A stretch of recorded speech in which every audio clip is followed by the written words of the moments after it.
নমো ভগবতে বাসুদেবায়।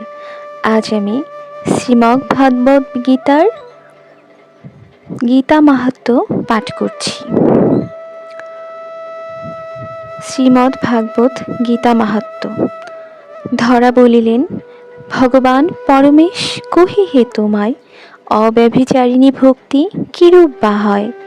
পারব্ধের ভোগাসক্ত যে আছে ধরায়, সে ভোগ তার প্রভু কিরূপ বা হয়।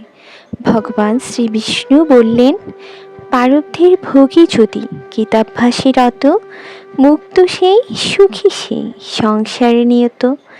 এই জন্মের কৃতকর্ম স্পর্শে না তাহায়, তার মতো সুখী মুক্ত নাহি কো ধরায়।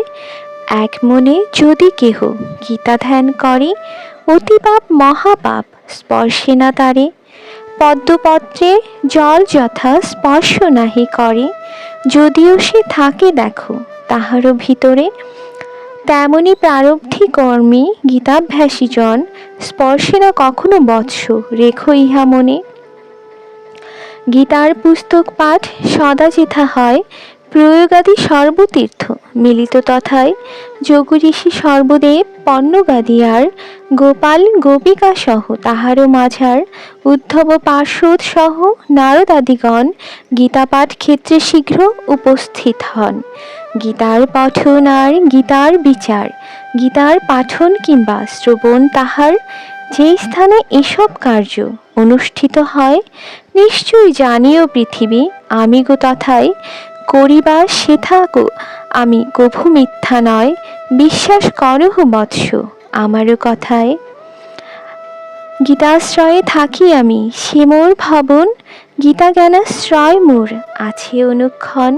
গীতা জ্ঞানে করি আমি ত্রিলোক পালন, গীতা জ্ঞানে হেতু ভীতি হয় না কখন। গীতাই উত্তম বিদ্যা যা হয় আমার, ব্রহ্মরূপা সেই গীতা ভুল নেই তার। গীতা নিত্যা অর্ধমাত্রা অক্ষরাও গীতা, সুললিত পদ্ম ছন্দে গাথা এই গীতা। চিদানন্দা কৃষ্ণ ভক্তা অর্জুন সখাসে, কহিলেন গীতা তত্ত্ব ভাবি প্রেম বশে। ঋগ্যজু শ্যাম রূপা পরানন্দ গীতা, পরম তত্ত্বার্থ জ্ঞান গীতায় সংযুক্তা। নিশ্চল মানুষে যে নিত্য জপে গীতা, অষ্টাদশাধ্যায়ে পূর্ণ বিজ্ঞান সহিতা। ব্রহ্মজ্ঞানে সিদ্ধি লাভ করে যেই জন, অন্তিমে সে যায় চলে ব্রহ্মের সদন। সম্পূর্ণ পাঠিতে যদি অসমর্থ হও, গীতার অর্ধাংশ তবে পড়িবে নিশ্চয়। গোদানের তুল্য ফল লভে সেই জনে, শাস্ত্রের বচন কভু না হয় খণ্ডনে। ত্রিভাগের এক ভাগ পরে যেই জন, গঙ্গা স্নান সমফল লভে সেই জন। ষষ্ঠাংশের একাংশ যদি কেহ পরে বা কেহ, সোমযাগ ফল পায় নাহিক সন্দেহ।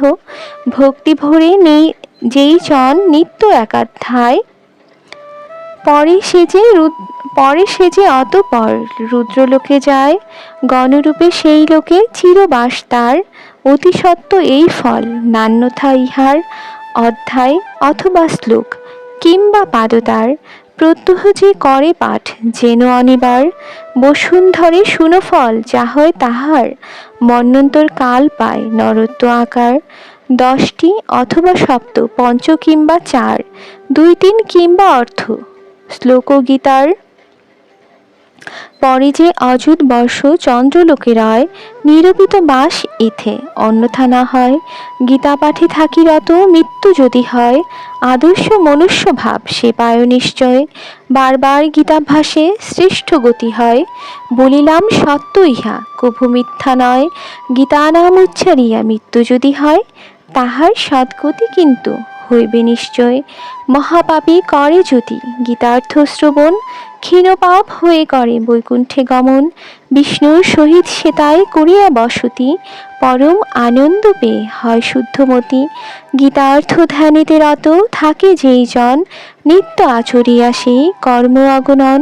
জীবনমুক্ত সেই জন দেহান্তে তাহার, হইবে উত্তম গতি মহিমা অপার। জনকাদি রাজাগণ গীতাশ্রয় করি, নির্ধুত কলমষ হয়ে সরিয়া শ্রীহরি। সত্যং ব্রহ্ম নাম গেয়ে আনন্দে মগন, পরম বৈষ্ণব ধামে করেছে গমন।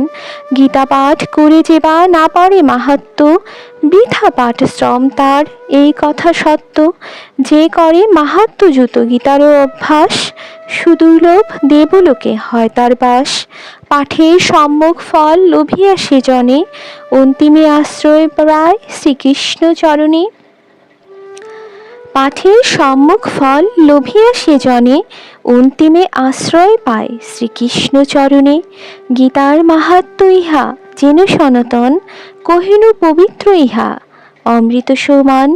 গীতা পাঠ হন্তে যদি মহত্ব ইহার, হয় পাঠ সেই ফল লাভ হয় তার। ইতি শ্রী বরাহ পুরাণোক্ত শ্রী শ্রী গীতা মাহাত্ম্য সমাপ্ত।